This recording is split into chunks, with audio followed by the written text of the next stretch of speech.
Hello बच्चों, जैसा आप लोगों को पता है कि मैं जवाहर नवोदय विद्यालय 6 क्लास का एंट्रेंस एग्ज़ाम के रिस्पेक्ट में लेसन बना रहा हूँ। तो एज ऑफ नाउ मैं मैथ्स कवर कर रहा हूँ, गणित पोर्शन कवर कर रहा हूँ। तो उसके जो ब्रीफ है आपका कि कौन कौन से टॉपिक्स आते हैं, टोटल सिलेबस मैंने अपने प्रीवियस जो पहला इससे पहला जो वीडियो बनाया उसमें डिटेल से बताया। उसमें जो 2 टॉपिक हैं, पहला टॉपिक संख्या एवं संख्या पद्धति, पूर्ण संख्याओं पर आधारित आधारभूत संक्रियाएं, ये दोनों टॉपिक क्या मैंने इससे पहले वाले वीडियो में कवर कर लिया। तो इस वीडियो में बेसिकली मैं क्या कवर करूंगा कि आप देखो यहाँ भिन्न और भिन्नों पर आधारित मूलभूत संक्रियाएं। तो भिन्न और भिन्नों पर आधारित, बेसिकली भिन्न किसे कहते हैं, कितने टाइप के भिन्न होते हैं, और उसके ऊपर क्वेश्चंस और उससे रिलेटेड नवोदय में किस टाइप के क्वेश्चंस पूछे जाते हैं उसके बारे में डिटेल्स में आपको बता दूंगा। तो आपको ईजी होगा अंडरस्टैंड करने के लिए। तो अगर ये बच्चे, छोटे बच्चे देख रहे हैं तो ध्यान से अगर देखें, उनके पेरेंट्स अगर देख रहे हैं, कोई फैकल्टी देख रहा है ताकि उनको पढ़ाना है, तो क्या करना है आपको, बच्चों को जितने टॉपिक्स इसमें टोटल मैथ्स के हैं आपको उनको बता देना कि बेटा इतने ही टॉपिक्स पढ़ने हैं आपको, और सबके शॉर्ट नोट्स बना के आप उनको दे सकते हैं। तो ऑलरेडी मैंने शॉर्ट नोट्स बना दिया है, उसको मैं इस वीडियो के लिंक जो डिस्क्रिप्शन होता है उसमें दे दूंगा, वहाँ से आप लोग डाउनलोड कर सकते हैं। तो मैं आप लोगों को बता दे रहा अभी यहाँ, ये भिन्न और भिन्नों पर आधारित मूलभूत संक्रियाएं, इसको डिस्कस करते हैं। तो देखो पहले भिन्न क्या होता है। तो भिन्न में क्या होता है, किसी भी संख्या को जिसको p बटा क्यू को फॉर्म में लिख सके। तो भिन्न क्या है, भिन्न को p बटा क्यू के फॉर्म में लिख सकते हैं। जो p है उसे क्या बोलते हैं, अंश, और q क्या है, हर है। मतलब बेसिकली भिन्न क्या है, अंश बटे हर। तो अंश बटे हर को क्या बोलते हैं, भिन्न। जैसे 1/2 हो गया तो क्या हो गया, 1 आपका यहाँ पे अंश हो गया, 2 हर हो गया, करेक्ट। जैसे 7/23 मतलब 7/23 हो गया, तो 7 क्या हो गया, अंश हो गया, 23 आपका हर हो गया। तो कोई भी संख्या जिसको p बटा क्यू के फॉर्म में लिख दो वो क्या हो जाएगा, आपका भिन्न हो जाएगा। अब भिन्न में क्या नॉर्मली क्या होता है, हर जीरो नहीं होना चाहिए। जो हर है वो किसी भी कीमत पे जीरो नहीं होना चाहिए, क्योंकि उसकी वैल्यू किसी भी संख्या का बटा जीरो जो होता है वो डिफाइन नहीं होता। तो क्या हर भिन्न में अंश बटा हर होगा और हर जीरो नहीं होना चाहिए। नवोदय में इसलिए क्या ये एक डिफिनीसन टाइप का दिया है, लेकिन नवोदय में ऐसे नहीं, इनके ऊपर क्वेश्चंस दिए जाएंगे। जैसे आपको ऐड करना हो गया 1+2 +1/2 +1/3 +7/23, इसका एडिशन निकालो, इस टाइप के ऐसे कुछ क्वेश्चंस पूछे जाएंगे। या फिर अलग अलग टाइप के क्वेश्चंस भी पूछे जाते हैं, जो मैं डिटेल्स में आफ्टर जो थ्योरी पार्ट है, जो ये थ्योरी पार्ट बन रहा है, इसको कंप्लीट करने के, इसको ख़त्म करने के बाद उसको बताऊंगा।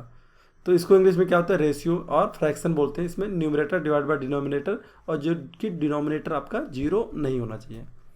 अब आता है भिन्नों के प्रकार। तो भिन्नों के प्रकार में हम देखेंगे तो देखो, एक तो क्या हो गया उचित भिन्न। उचित भिन्न में क्या होगा, भिन्न बराबर अंश बटे हर, मैंने आपको बता दिया, अंश बटे हर। तो उचित भिन्न में क्या हो, हर हमेशा क्या होगा आपका अंश से बड़ा होना चाहिए। मतलब जैसे 3 बटे मैं बोलूँ आपको 17, तो ये उचित भिन्न है या अनुचित भिन्न है। तो यहाँ पे देखो आप, ये अंश क्या है, 3 है, और हर 17 है। तो यहाँ पे अंश, हर क्या आपका देखो, हर अंश से बड़ा है ना, करेक्ट। 17 3 से बड़ा है, तो मतलब क्या है, उचित भिन्न हो गया। जैसे 3/7, 4/9, 7/11, ये सब उचित भिन्न है। अनुचित भिन्न में क्या होता है, उल्टा होता है इसका, कि अनुचित भिन्न में क्या होता है, अंश बड़ा होता है हर से। तो कोई भी भिन्न जिसका अंश बड़ा होगा हर से, वो क्या अनुचित भिन्न कहते हैं। जैसे यहाँ पे 5/3 एग्जाम्पल में मैंने दिया है, 7 बटे, इसको मान लो 7/9 लिख लो, सॉरी, अनुचित भिन्न में क्या अंश आपका बड़ा होगा, तो जैसे 7/6 लिख लो। तो ये सब क्या आपके अनुचित भिन्न, 9/8 हो गया, ये सभी क्या अनुचित भिन्न है आपके, करेक्ट। या फिर ऐसा भी हो सकता है कि अंश आपका क्या है, हर से बड़ा हो या बराबर भी होगा, तब भी हम कहते हैं अनुचित भिन्न है। अब मिश्र भिन्न पर आ जाते हैं। तो मिश्र भिन्न किसे कहते हैं, भिन्न यदि एक पूर्णांक तथा भिन्न से मिलकर बनी हो। मतलब एक पूर्णांक, कोई भी भिन्न जो एक पूर्णांक और उससे एक भिन्न से मिलकर बनी हो। ऐसे पूर्णांक मतलब क्या होगा संख्या, जैसे मैंने बताया था पूर्णांक में 0 से लेके ऐसे होता है। तो 1 2 3 4 5 6 7, ये सब क्या है, 9 13 27 पूर्णांक है। तो कोई संख्या 2 इंटू 1/2, तो इसको क्या बोलोगे, मिश्र भिन्न। क्योंकि यहाँ पे क्या हो गया, 2 पूर्ण भिन्न हो गया और 1/2 भिन्न हो गया, तो दोनों को मिला के जो भिन्न बनता है उसको क्या बोलते हैं? मिश्र भिन्न। करेक्ट। अब सिमिलरली मिश्रित भिन्न किसे कहते हैं? भिन्न का अंश या हर अथवा दोनों यदि भिन्न हो तो भिन्नों को मिश्रित भिन्न कहते हैं। तो जैसे भिन्न में जैसे हम अभी तक क्या पढ़ते, 1/2 या 7/4 ऐसे। करेक्ट। इसको क्या बोलते हैं हम? भिन्न ऐसे बोलते हैं, उचित या अनुचित। तो मिश्रित भिन्न में क्या होगा? भिन्न में भी भिन्न होगा, जो अंश होगा आपका, भिन्न क्या होता है? अंश बटे हर। तो अंश भी एक भिन्न होगा, तो अंश एक भिन्न कैसे हो सकता है? अंश को 1/2 लिख सकते हो, हर को 3/4 लिख सकते हो। तो इसको इस टाइप के भिन्न को क्या बोलेंगे हम लोग? मिश्रित भिन्न बोलेंगे। तो इसमें या तो हर भी एक ही भिन्न हो सकता है, या अंश एक भिन्न हो सकता है, या दोनों आपस में भिन्न रहे, तो उसको क्या बोलते हैं हम लोग? मिश्रित भिन्न। तो मिश्रित भिन्न में क्या? अंश बटे हर। इसमें अंश और हर दोनों भिन्न हो सकते हैं, या अंश भिन्न हो, हर पूर्णांक हो, पूर्ण संख्या हो, या फिर हर भिन्न हो, अंश पूर्ण संख्या हो। तो इन सब टाइप को क्या बोलते हैं? मिश्रित भिन्न बोलते हैं। अब आता है व्युत्क्रम भिन्न। ये सब टाइप मतलब बेसिकली दिए हैं, इन सब के ऊपर ज़्यादा जानने का मतलब कोई वो नहीं है, ऐसा कोई डिफिनेशन क्वेश्चन में नहीं पूछा जाता। इसके ऊपर बेस्ड जो क्वेश्चंस होते हैं वो पूछे जाते हैं। जो क्वेश्चन इसके ऊपर बेस्ड जो क्वेश्चन, तो वो जो सारे क्वेश्चंस है ना, उनको मैं एक एक करके सॉल्व एज ए एग्जाम्पल मैं आपको प्रीवियस क्वेश्चंस लेके उसको सॉल्व करके दिखाता हूँ। तो व्युत्क्रम भिन्न किसे बोलते हैं? व्युत्क्रम भिन्न को क्या होता है? कोई भी भिन्न जिसका उल्टा हो। मैंने बोला 1/2, तो 2/1 क्या हो गया? उसका व्युत्क्रम भिन्न हो गया। ऐसे भिन्न क्या हो गया? p/q, तो उसका व्युत्क्रम क्या हो गया? q/p। p और q क्या संख्या है? करेक्ट। या फिर ऐसा बोल सकते हो, कोई भिन्न आपका व्युत्क्रम भिन्न बराबर हो गया, ये भिन्न बराबर p/q मैंने बोला, तो व्युत्क्रम भिन्न बराबर क्या हो गया? 1/भिन्न, उसको 1/भिन्न लिख दो। तो बेसिकली 1/भिन्न कितना? p/q, तो 1/p/q मतलब q/p। तो बेसिकली क्या है? उसका उल्टा कर दो, कोई भी चीज़ है उसका उल्टा कर दो, जस्ट वो आपका व्युत्क्रम भिन्न हो गया। वितत भिन्न मतलब कंटिन्यूड फ्रैक्शन, मतलब इसमें कहता है कि फ्रैक्शन में फ्रैक्शन मतलब भिन्न में भिन्न, मतलब जो अनएंडिंग हो, जिसका एंड नहीं हो, कंटिन्यूअस बेसिस पे हो, उसको क्या होता है? वितत भिन्न बोलते हैं। जैसे 1+1/5 प्लस कोई नंबर आना चाहिए, 1 आना चाहिए, लेकिन वहाँ पे अगेन कर दिया 3/1/3 प्लस 4/7। तो ऐसे 7 आया तो 7 के नीचे भी 1+2 आ जाएगा ऐसे। तो इस टाइप का जो है ना, 7/1 प्लस 3/4 ऐसा करके, तो इस टाइप के क्या बोलते हैं? कंटिन्यूड फ्रैक्शंस बोलते हैं। तो इनके ऊपर कभी क्वेश्चन ऐसा नहीं पूछा गया है, जस्ट फॉर अंडरस्टैंडिंग कि ये भिन्न के इतने टाइप होते हैं, ऐसा होता है। बेसिकली हमको क्या पढ़ना है? इसके ऊपर क्वेश्चन, जो क्वेश्चन है, सवाल है, वही पूछना है, देखना है। अब आता है, हमें पूछा क्या जाएगा? भिन्नों पर आधारित संक्रियाएं। तो यही है, मतलब उसके ऊपर क्वेश्चन, भिन्नों का योग, भिन्नों को घटाना, भिन्नों का गुणा, भिन्नों का भाग, भिन्नों का सरलतम रूप, मिश्र भिन्न को अनुचित भिन्न में बदलना, अनुचित भिन्न को मिश्र भिन्न में बदलना, आरोही कर्म अवरोही कर्म, ये सारे इसे भिन्न का योग। तो भिन्न का योग कैसा है? 1/2 धन 1/3, ये जोड़ना है आपको। तो क्या करना है? 2 और 3 को आपका क्या बोलना पड़ेगा? लघुत्तम निकालना पड़ेगा। तो आपको लघुत्तम भी सीखना पड़ेगा इससे पहले। तो 2 और 3 का लघुत्तम कितना हुआ? 6। तो 2 से डिवाइड करो, 2 3 6, 3 करने 3, तो 1 गुणे 3 धन 3 दूनी 6, 2 गुणे 1, तो कितना आ गया आपका? देखो 3 धन 2 5, 5/6। तो ये हो गया योग। तो इस हिसाब से आपको क्या करना है? भिन्नों का योग होता है। भिन्नों का घटाना आपको देखना है। तो मान लो 3/4 माइनस 1/3 है, इसको घटाना। तो सबसे पहले क्या करो? 4 और 3 का लघुत्तम निकालो, तो कितना आएगा? 4 और 3 का 12 आएगा लासा। तो 4 3 12, 3 3 का 9, 3 गुणे 3 माइनस 3 चौक 12, 4 गुणे 1, तो कितना आ जाएगा? 9 माइनस 4 बराबर 5/12। तो ये भिन्नों का घटाना हो गया। ऐसे भिन्नों का गुणा, भिन्नों का गुणा में क्या करना है आपको? अंश को अंश से गुणा कर लेना, हर को हर से गुणा कर लेना। जैसे 1/2 गुणे 7/4 है भिन्नों का गुणा। तो क्या करना है आपको? 1 गुणे 7 करना, 7 आ जाएगा, 4 गुणे 2 8 करना, ऐसे कर। ऐसे भिन्नों का भाग, भिन्नों का भाग में क्या? 1/2 मान लो डिवाइड बाय 3/4 है। तो क्या करना है आपको? जो ऊपर वाला टर्म है ना, इसको वहीं पर, नीचे वाला इधर ले जाना, जो इसको भाग दे रहा है इसको ऊपर लेके चले जाना। तो मतलब क्या हुआ? 1/2 गुणे 3, वो 4 ऊपर चलेगा 4, तो बराबर क्या आ जाएगा आपका? 4/6। इसका सरलतम रूप 2 दूनी 4, 2 दिए 6, तो 2/3। तो इस हिसाब से आपको भिन्नों का भाग हो जाएगा। आरोही अवरोही क्रम, मतलब आरोही और अवरोही घटते और बढ़ते हुए क्रम में ऐसे दे दिया जाएगा 3 भिन्न, उसको आपको बढ़ते हुए क्रम में लिखो या घटते हुए क्रम में लिखो। तो ये सारे भिन्नों पर आधारित संक्रियाएं हैं। अब कुछ क्वेश्चंस हैं जो मैं आपको यहाँ दिखा दे रहा, और बाकी आप नवोदय का एक गाइड ले लीजिए, वहाँ से आप सॉल्व कीजिए, और कुछ डाउट आता है तो कमेंट बॉक्स में कमेंट कर दीजिए। फिर भी मैं दिखाता हूँ आपको कुछ सवाल मैंने लिए हैं जो प्रीवियस ईयर, जो पुराने साल में पूछे गए। देखो 2019 जवाहर नवोदय विद्यालय में ये क्वेश्चन पूछा गया था। तो इसमें क्वेश्चन क्या, एक डिब्बे में 500 अंडे हैं, 3/25 अंडे टूट गए, शेष अंडों का 4/5 भाग बेच दिया गया, शेष बचे अंडों की संख्या कितनी है। कुल अंडा कितना रहा, 500। कितना टूट गया, कुल कितना है हमारा, कुल आपका लिखा कितना है, कुल अंडे कितने इसमें, 500, करेक्ट। टूटे हुए अंडे कितने हुए, टूटे कितने, 3/25, 3/25 किसका, 500 का। तो यहाँ पे 500 लिखो, 25 से इसको भाग दो, 25 दूना 50, 20 आ गया, 20 थे 60, तो 60 अंडे टूट गए, और 4/5 भाग बेच दिया। बेचा कितना, बेच दिया बराबर कितना हो गया, 4/5। तो 4/5 गुणे 500, ये कितना, 100, 100 गुणे 400 कितना, 400। तो 400 बेच दिया, टूट कितने गए, 60। तो टोटल कितने हो गए, 460। तो बचा कितना, 500 माइनस 460। तो बचे अंडे बराबर कितने हो गए, शेष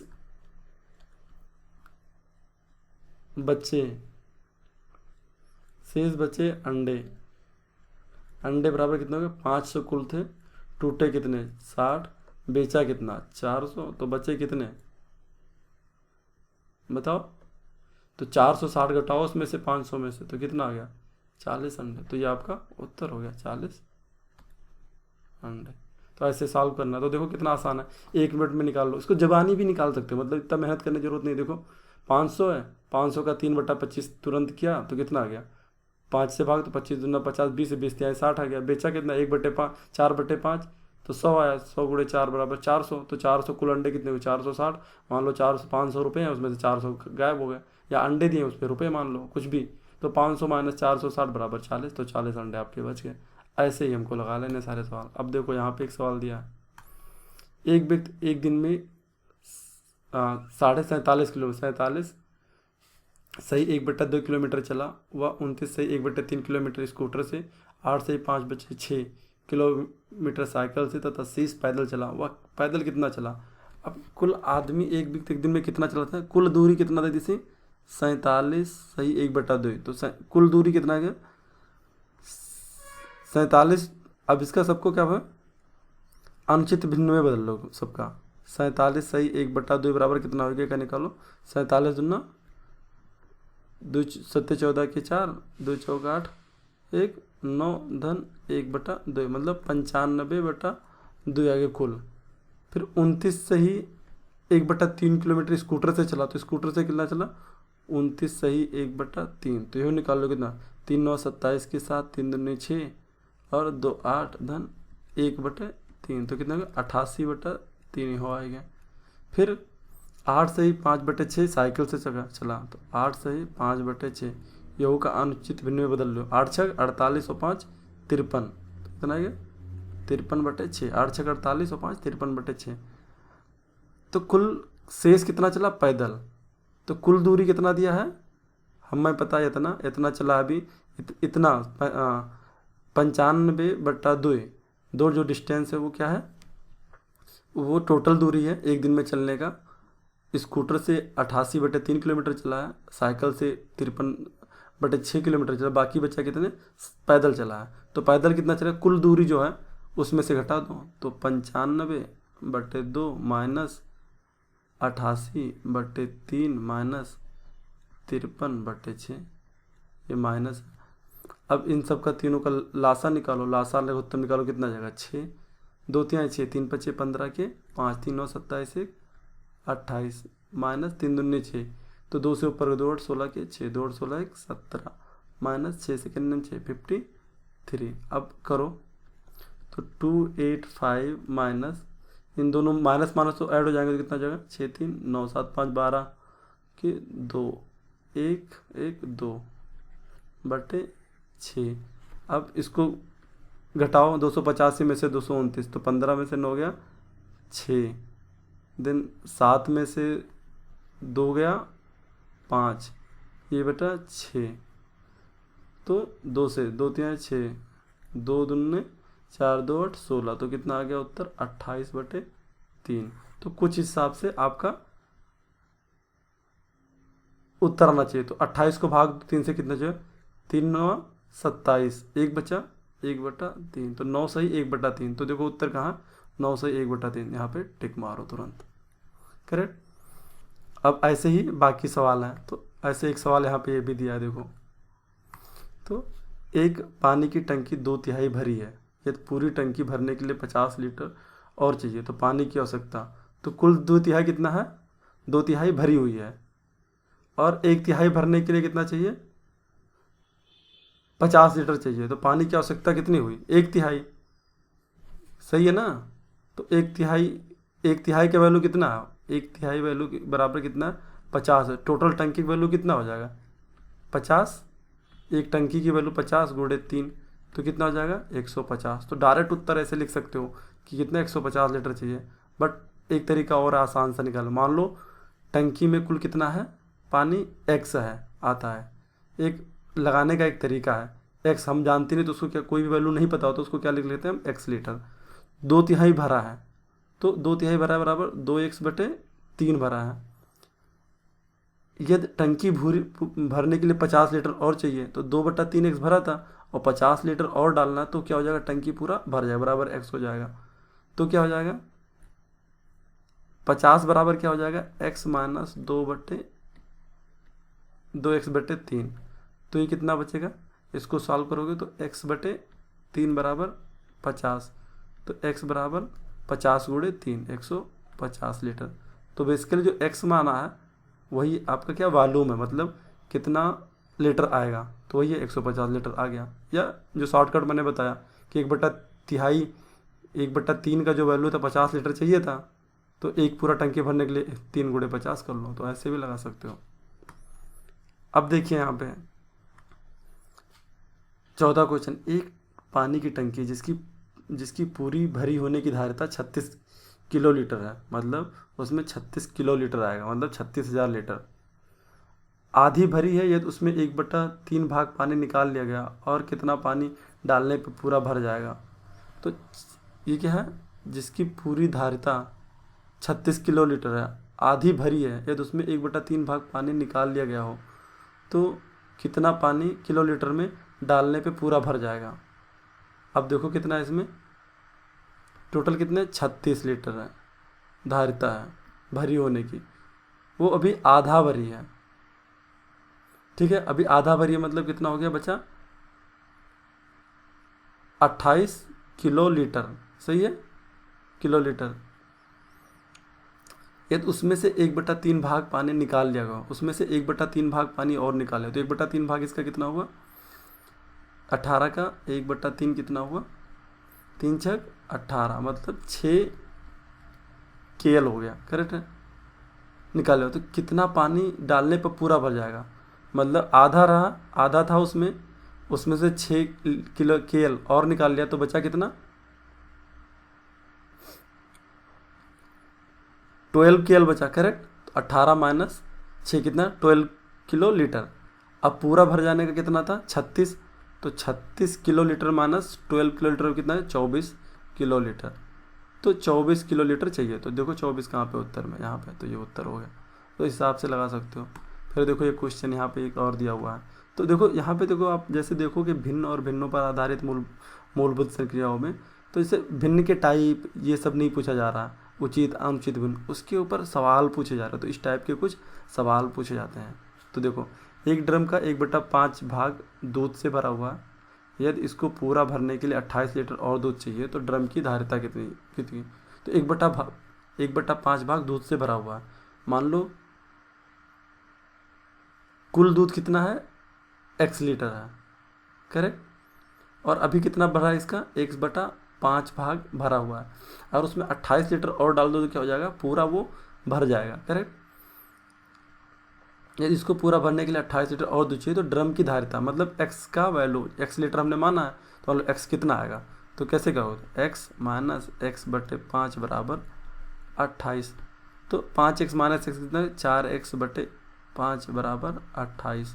तो इसको सॉल्व करोगे तो x बराबर कितना हो जाएगा 28 गुणे 5/4, 4 सते 28, 7 बचे 35। तो ये 35 लीटर आ गया।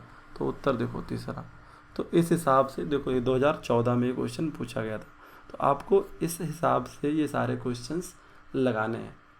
ओके, तो ये हो गया आपका भिन्न और भिन्नों पर आधारित कुछ सवाल जिसको मैं यहाँ पे डिस्कस करूँगा। इसके अलावा भी कुछ आपको कुछ कन्फ्यूजन है या नवोदय के बारे में कुछ जाना तो उसको भी कमेंट बॉक्स में कमेंट कर सकते हो।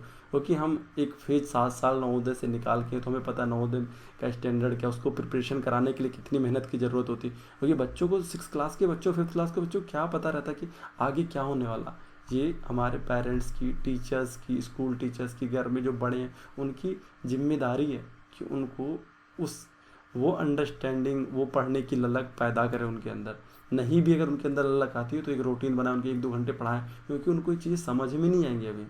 और जब समझ में आएगी तो लेट हो जाएगा। एटलीस्ट एक मौका है जहाँ पे एक अच्छे प्लेटफॉर्म आप प्रोवाइड कर सकते हो अपने बच्चों को, या अपने घर में किसी मेम्बर्स को, छोटे बड़े भाई बहन है उनको भी पहुँचा सकते हो, अच्छी शिक्षा मिल सकती है। तो उसी पहल के रिस्पेक्ट में मैं ये लेसन बना रहा हूँ। आई होप कि आप लोगों को ये लेसन यूज़फुल हो। So thank you.